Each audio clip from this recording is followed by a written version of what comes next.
For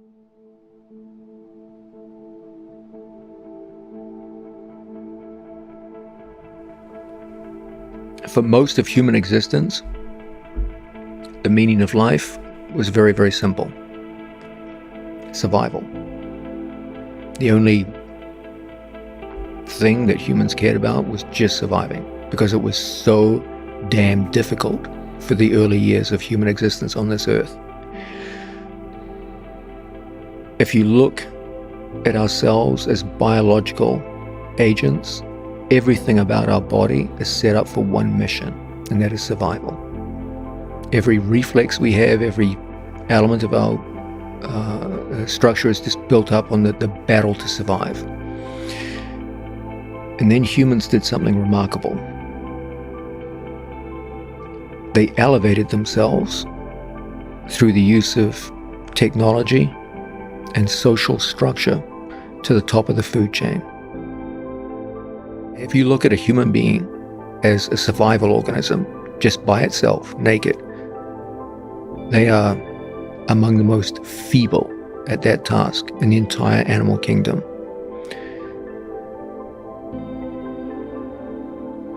You compare us with predatory animals. We are weak and soft and easily killed. But if you take that same human and put them in a group, and you give them basic technology, steel,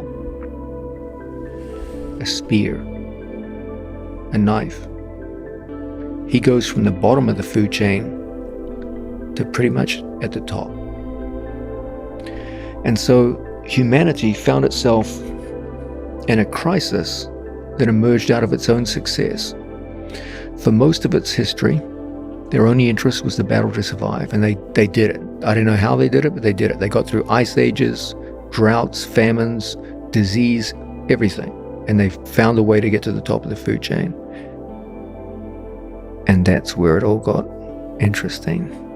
Because an organism whose only interest was in survival had, for the first time in their history, a more or less guaranteed survival. And so the big question now is, now what? We survived. There's no more danger. The average human being finds himself in a world now where there's almost zero danger from predatory animals, where getting a meal is the easiest thing ever, where getting to and from work is not problematic at all, where the majority of infectious diseases, medical complaints can be resolved in a hospital fairly easily. And so they start casting their mind around, okay, what do I do now? And so the minute mankind's existence became more or less guaranteed, the problems shift from survival to meaning. And we found ourselves grappling with a whole new issue that had never occurred to our ancient forefathers, but which now becomes one of the centerpieces of our modern lives.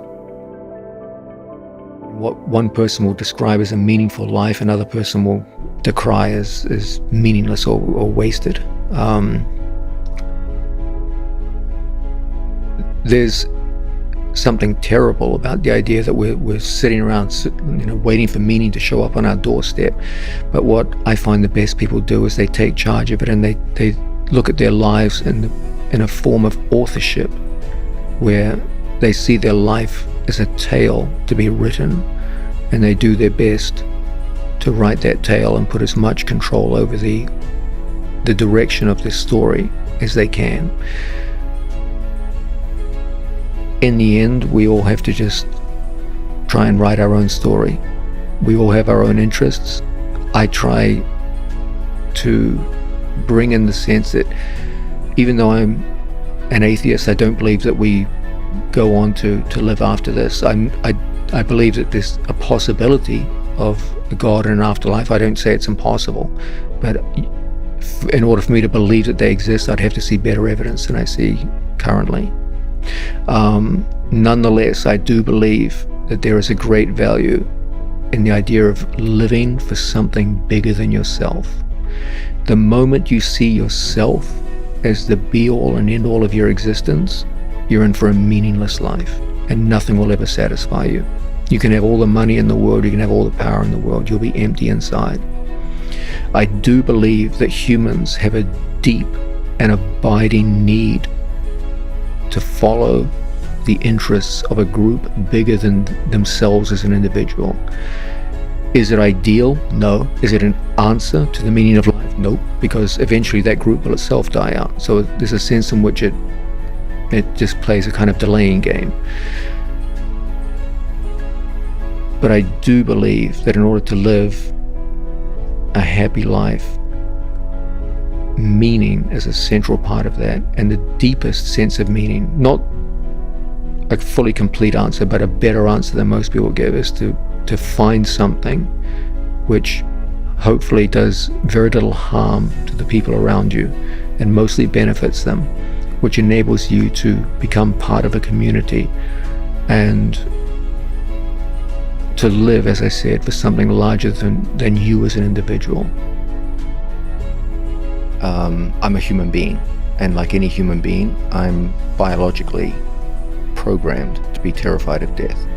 Every physical element in our bodies is designed to keep us away from death. I'm no different from anyone else in that regard. I'm fully aware that there's going to be a time I don't wake up, but are you going to be afraid of it? Is there some mortal terror you have of this? No, you didn't have it before. You don't have it when you sleep. Going from the fact that you know you won't wake up to terror is two different things. That's an extra step, and at that point you're making a choice at that point. Much deeper question, which is presumably, are you afraid of non-existence? What comes after your physical death? And that's the more interesting question. No. I should start right by saying from the start, I'm a materialist. I don't believe that we have an immortal soul. I don't believe there's a life after our physical death. In this sense, from someone who starts from that point of view, you have to understand that everyone has two deaths. We always talk about our death as though there was only one, but we all have two deaths. There was a time before you were born when you were dead.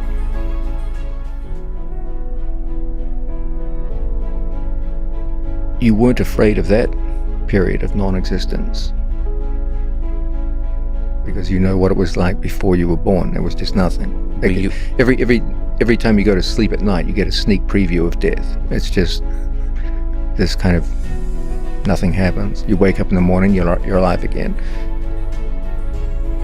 I do believe that death is the single most important element in life that gives value to our days. If you think, for example, of a situation where a god came to you and gave you immortality, life would be very, very different. The moment you gain immortality, you can always put every project off. You can always say, I don't need to do this today because I can do it 4 centuries from now. And as you extend artificially a human life, the motivation to get things done here and now and work industriously and excel fades away, because you can always come back to the idea that you can do this in the future. It'd be a terrible burden to be immortal. You would life would be in many ways very hollow and meaningless, I think. People talk about death taking away the meaning of life, but I think immortality would have a very similar effect in a different direction.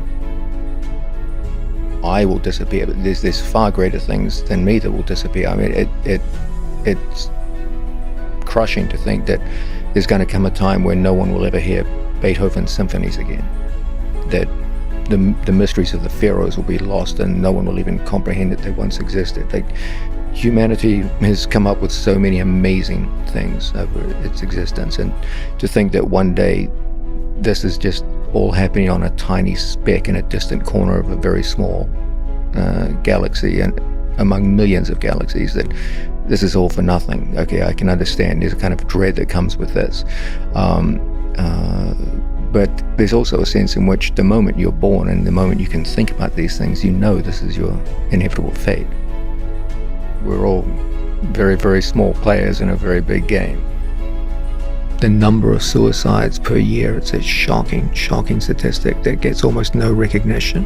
And yes, uniquely human. You don't, very, very few animals you see killing themselves because their whole thing is just survival. And that humans, paradoxically, when survival is more or less guaranteed, are killing themselves in vast numbers. It's usually linked back to the idea of meaning because it's so hard. It was hard to win the battle for survival, but it's 10 times harder to win the battle for meaning.